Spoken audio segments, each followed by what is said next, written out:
Bom dia, irmãos. Muito bom nos encontrarmos nesta manhã para uma aula da nossa escola bíblica dominical. Antes de nós começarmos, vamos pedir a Deus orientação, vamos orar. Nosso Pai, nós te agradecemos por esta oportunidade de abrirmos as Escrituras e lermos aquilo que o Senhor tem para nós. Nós pedimos que o Senhor possa estar nos orientando e te agradecemos, Deus, por cada um na face da terra que nesse domingo de manhã está pronto para te conhecer melhor. Nós oramos pedindo a tua direção e o fazemos no nome de Jesus. Amém. Irmãos, antes de irmos para o tema desta manhã, eu queria lembrar a ênfase do ano, que é celebrando a glória do reino de Deus. Quando nós olhamos Mateus 6, nós temos lá a oração que Jesus nos ensinou, e no versículo 10 está escrito a primeira parte do versículo: venha a nós o teu reino. E essa expressão, o reino de Deus, ela pode ser entendida de duas maneiras. Uma delas se refere a algo fora da história. É a concretização do projeto de Deus para a humanidade. Então, nessa visão macro do reino de Deus, na realidade é um conjunto de acontecimentos vividos pela humanidade dentro do tempo. Mas uma outra maneira de entender o reino de Deus é ele se realizando dentro da história pessoal de cada cristão. E como é que pode isso acontecer? Não é? O reino de Deus ele é realizado na vida do cristão a partir da obediência à palavra de Deus e também da vida de oração de cada cristão. E eu gosto muito de uma frase de Oswald Chambers, que é o autor de um devocionário, Tudo para Ele, e ele diz que a oração não nos prepara para grandes obras. A oração é a maior obra. E essa frase que está projetada aí é dele também, que diz que a verdade não é tanto que a oração muda as coisas, mas que a oração nos torna outras pessoas e então nós mudamos as coisas. Por conseguinte, não devemos pedir a Deus que Ele faça aquilo para o que nos criou. Por exemplo, Jesus não é um reformador social. Em primeiro lugar, Ele veio para nos transformar. E se houver qualquer reforma social a ser feita na Terra, somos nós que devemos fazê-la.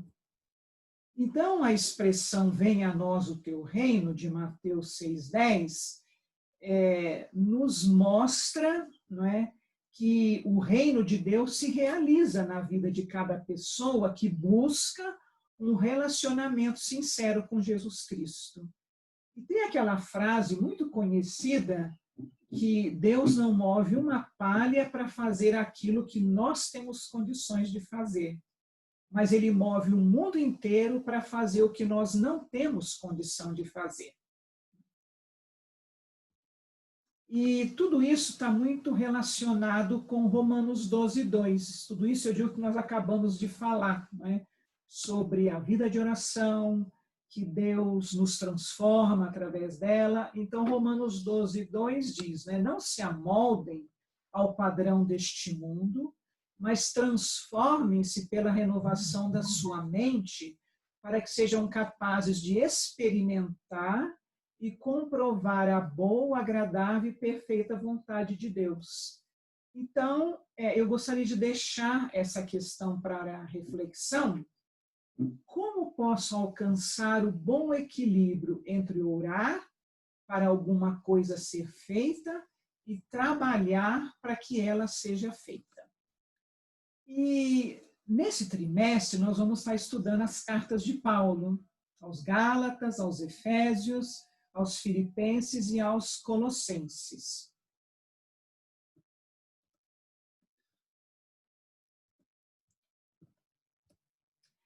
E as cartas que nós temos no Novo Testamento, é muito importante saber lê-las, saber ler as cartas, porque dos 27 livros do Novo Testamento, 21 deles são cartas. 13 foram Paulo que escreveu, 3 foram João, 2 Pedro, 1 Tiago, 1 Judas, e uma delas nós não sabemos quem escreveu, que é a carta aos Hebreus. E elas não são composições narrativas como são os evangelhos. Porque a gente poderia dizer assim, que os evangelhos, o conteúdo deles se refere a antes da cruz, antes de Jesus morrer e ressuscitar. Já as cartas é o outro lado da cruz. Então, nelas nós temos, ou seja, o que está escrito nelas é após a morte e ressurreição de Jesus. Então, elas contêm uma reflexão mais aprofundada da morte e ressurreição de Jesus. E também nelas o cumprimento das promessas de Deus em Jesus são examinados e também aplicados aos leitores das cartas, né? E as cartas do Novo Testamento, elas desempenharam um papel importante na formação da doutrina, do conjunto de ensinamentos e da teologia cristã ao longo da história da Igreja, justamente por expor os grandes temas da obra salvadora de Deus na cruz. E também as cartas refletem e explicam o cumprimento das promessas de Deus à luz do Antigo Testamento e dos Evangelhos.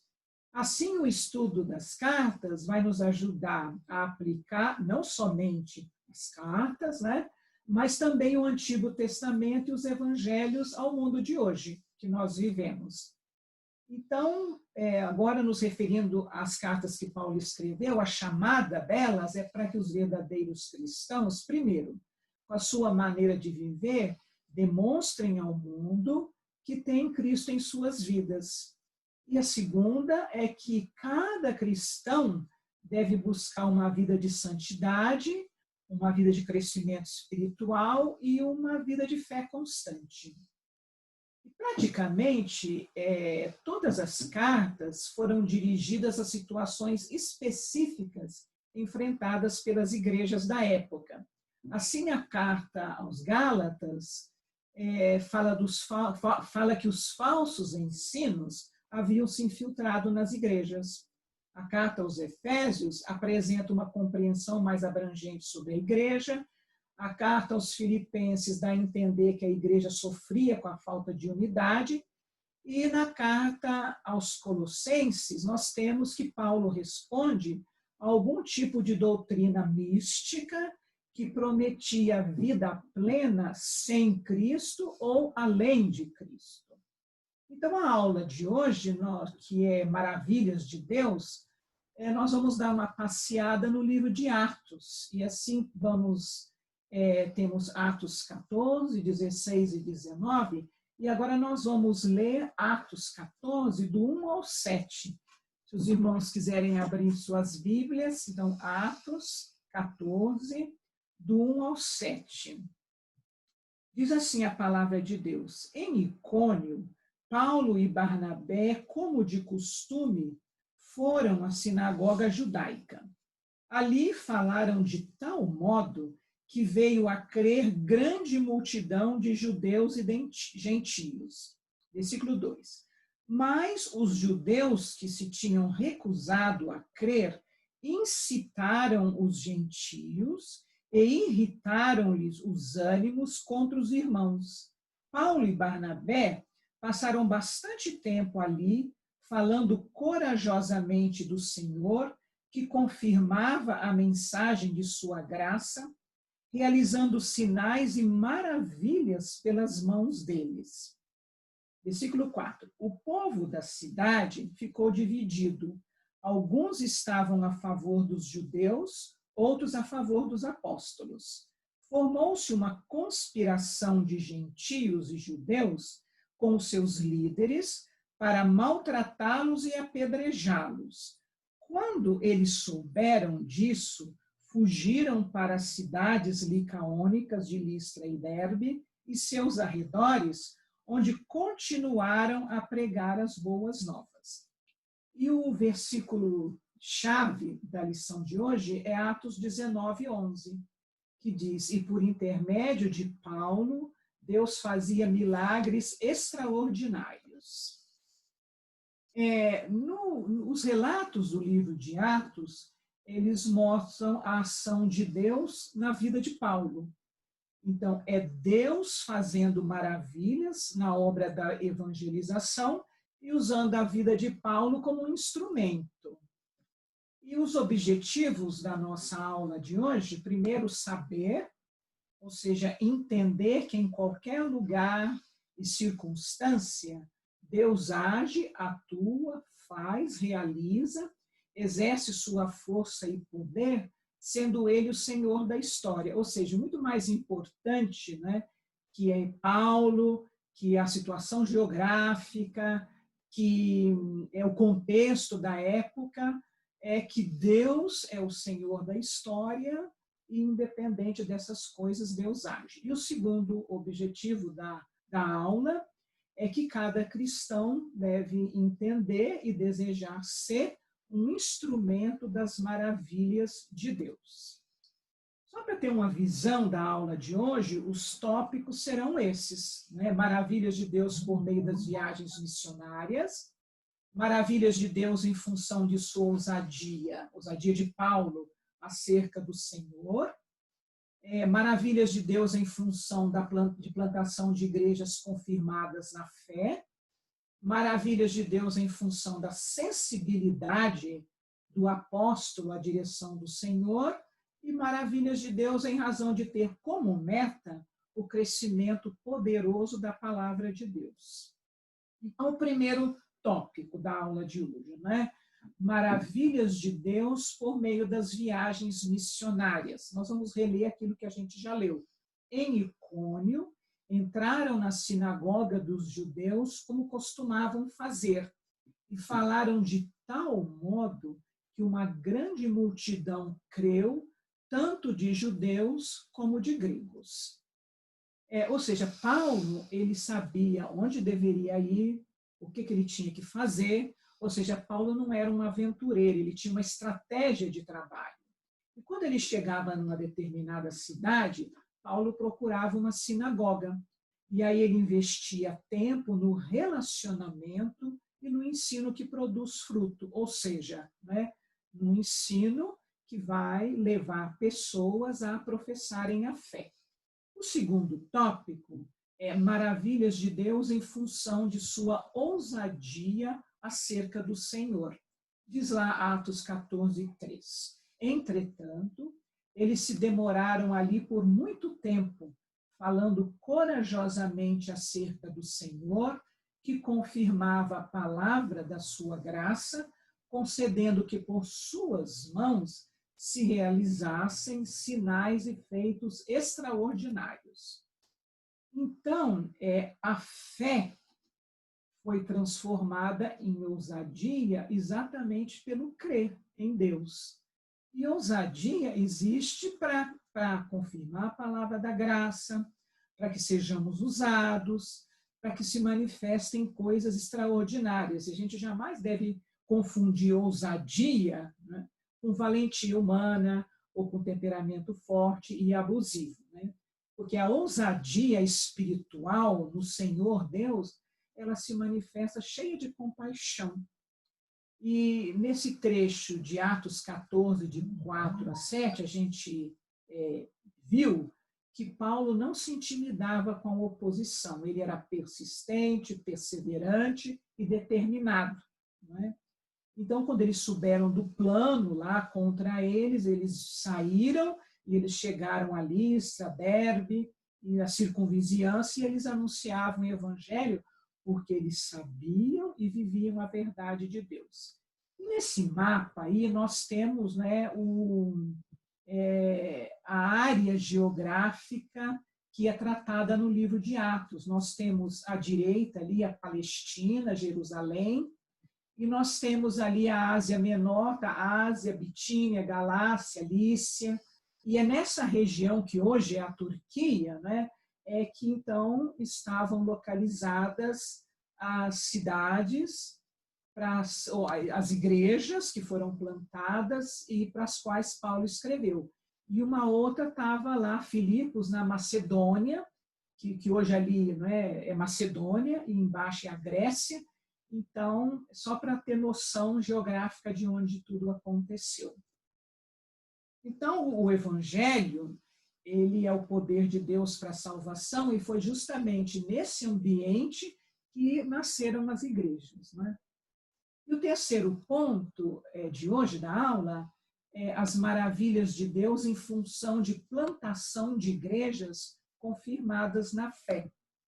Então, nós vamos abrir o livro de Atos, no capítulo 16, e nós vamos ler um textinho um pouco longo, que é, se os irmãos quiserem acompanhar, Atos 16, de 1 a 15. Diz assim a palavra de Deus. Chegou a Derbe e depois a Listra, onde vivia um discípulo chamado Timóteo. Sua mãe era uma judia convertida e seu pai era grego. Os irmãos de Listra e Icônio davam bom testemunho dele. Paulo, querendo levá-lo na viagem, circuncidou-o por causa dos judeus que viviam naquela região, pois todos sabiam que seu pai era grego. Versículo 4.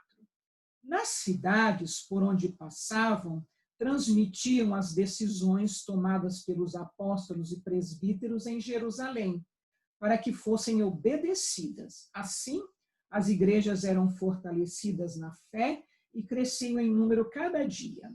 Versículo 6. Paulo e seus companheiros viajaram pela região da Frígia e da Galácia, tendo sido impedidos pelo Espírito Santo de pregar a palavra na província da Ásia. Quando chegaram à fronteira da Mísia, tentaram entrar na Bitínia, mas o Espírito de Jesus os impediu. Então, contornaram a Mísia e desceram a Troade. Durante a noite, Paulo teve uma visão na qual um homem da Macedônia estava em pé e lhe suplicava: passe a Macedônia e ajude-nos. Versículo 10. Depois que Paulo teve essa visão, preparamo-nos imediatamente para partir para a Macedônia, concluindo que Deus nos tinha chamado para lhes pregar o evangelho. Partindo de Troade, navegamos diretamente para Samotrácia e no dia seguinte para Neápolis. Dali partimos para Filipos, na Macedônia, que é uma colônia romana e a principal cidade daquele distrito. Ali ficamos vários dias. Versículo 13. No sábado, saímos da cidade e fomos para a beira do rio, onde esperávamos encontrar um lugar de oração. Sentamo-nos e começamos a conversar com as mulheres que haviam se reunido ali. Uma das que ouviam era uma mulher temente a Deus chamada Lídia, vendedora de tecido de púrpura da cidade de Tiatira. O Senhor abriu seu coração para atender a mensagem de Paulo. Tendo sido batizada, bem como os da sua casa, ela nos convidou, dizendo: se os senhores me consideram uma crente no Senhor, venham ficar em minha casa. E nos convenceu. Então, a plantação de igreja precisa ser com pessoas que professam e confirmam a fé em Cristo. Pessoas que se dispõem à obediência a Cristo pelo batismo e pessoas que sejam dignas. E aí nós vimos um exemplo de uma mulher, não é? Lídia, ou seja, de um crente que entende como deve iniciar uma igreja confirmada na fé. E se nós pensarmos nos tempos nossos, nos tempos pós-modernos, né? Quando se pensa em implantar uma igreja, muitos pensam logo no orçamento, no templo, nos equipamentos, ou seja, parece que a igreja virou sinônimo de uma instituição. E o aspecto organizacional é importante e útil, nós não devemos desprezá-lo, né? Mas a tônica tem sido igreja organizacional e não a igreja organismo vivo, o corpo de Jesus, né? E a gente vê, então, pela palavra de Deus, que a base para o nascedouro da igreja é a fé. E o quarto ponto é maravilhas de Deus em função da sensibilidade à direção do Senhor. Então, nós já lemos isso agora em Atos 16, né, que diz aí, de noite, Paulo teve uma visão, nela, em pé, um homem da Macedônia suplicava-lhe, vem para a Macedônia e ajuda-nos. Então, Paulo percorria a região frígio-gálatas, pregando a palavra, plantando igreja. E a gente vê, pela palavra, que Paulo é modelo, porque ele fazia o certo de Deus, no tempo de Deus, no comando de Deus. Ou seja, o que é esperado é viver a vontade de Deus. E para nós vivermos a vontade de Deus, é necessário verdadeira dependência dele e compromisso com ele, né? E Paulo e seus companheiros, eles foram, como a gente leu agora, impedidos pelo Espírito Santo. O que isso mostra? Que nem sempre aquilo que nós estamos realizando faz parte do desejo de Deus. Porque às vezes nós estamos fazendo a coisa certa, eles estavam lá pregando, planejando plantar a igreja, mas o Espírito Santo manda para outro lugar. Então, o que a gente conclui é que para fazer a obra de Deus é preciso sensibilidade espiritual, né, e discernimento, que nem sempre o certo é a vontade de Deus para aquele momento. Então, a visão que Paulo teve não era um desequilíbrio mental ou emocional, não era um distúrbio de personalidade, na realidade foi uma visão consciente que era de Deus. Então, o chamado não pode ser para atender aos nossos interesses pessoais, nem os interesses familiares e nem para atender favorecimentos. E então, quando a gente pensa em Atos 16, 9, o varão falando, ajuda-nos, né? Ali eles tiveram discernimento que era para atender a necessidade do povo, e Paulo atendeu imediatamente. E o último ponto da aula é maravilhas de Deus em razão de ter como meta o crescimento poderoso da palavra de Deus.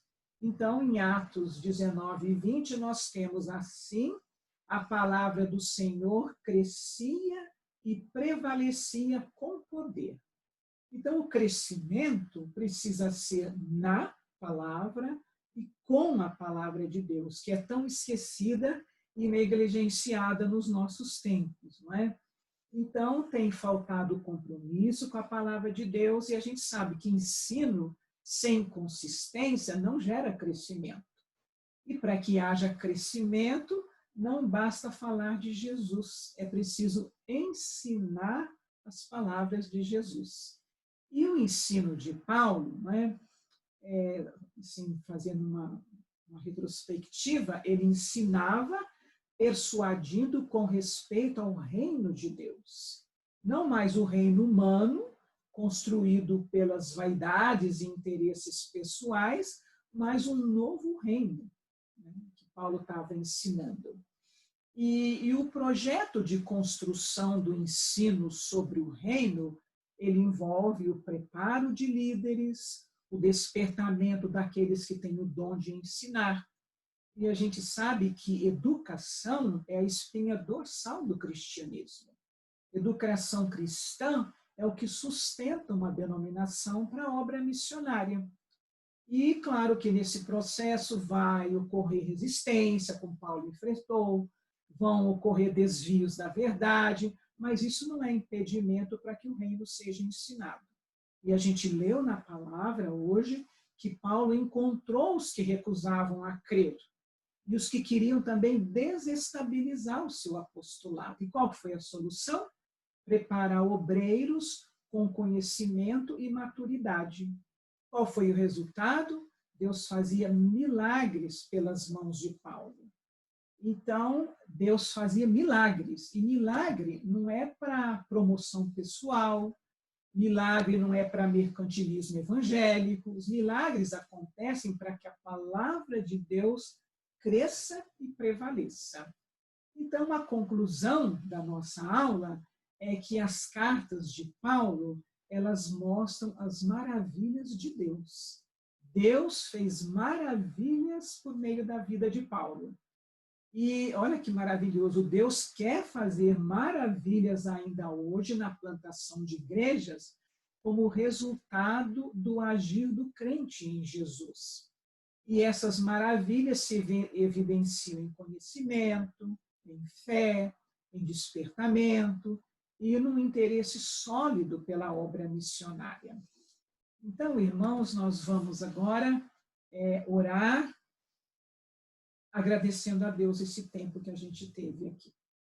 Nosso Deus, muito obrigado por esse período que passamos meditando em passagens do livro de Atos, e te agradecemos, Deus, por tudo que os apóstolos fizeram, e nós te louvamos pela vida de Paulo, e agradecemos, Deus, pelos ensinamentos que a Bíblia tem, mostrando que o Deus poderoso quer agir na vida de cada cristão, nos nossos tempos. Muito obrigado por esse período que passamos aqui.